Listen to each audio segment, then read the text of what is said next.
Hi అండి. ఈరోజు dosa batter ఎలా చేయాలో చూద్దాం. దీనికోసం 1 గ్లాస్ మినపప్పు తీసుకుంటే 2 గ్లాసెస్ రైస్ తీసుకోండి. పావు టీ స్పూన్ వరకు మెంతులు యాడ్ చేయండి. వీటిని 6 అవర్స్ నానబెట్టుకోవాలి. అంటే మార్నింగ్ నానబెట్టుకుంటే ఈవినింగ్ టైంలో గ్రైండ్ చేసుకోవచ్చు. నేను గ్రైండ్ చేసేటప్పుడే ఉప్పు కూడా యాడ్ చేశాను అనమాట.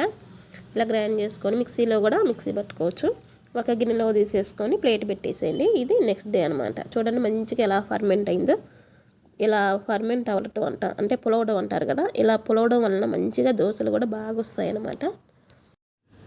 ఇప్పుడు దోశలు ఎన్నైతే అవసరం ఉంటాయో అంత పిండి వేరొక గిన్నెలోకి వేసేసుకోండి. వాటర్ పోసుకొని కలపండి. మనకి దోశలకి వేయడానికి వీలుగా చూడండి ఎట్లా ఉంటే సరిపోతుంది అనమాట. ఇప్పుడు వీడియోలో కనిపిస్తున్న విధంగా ఉంటే సరిపోతుంది.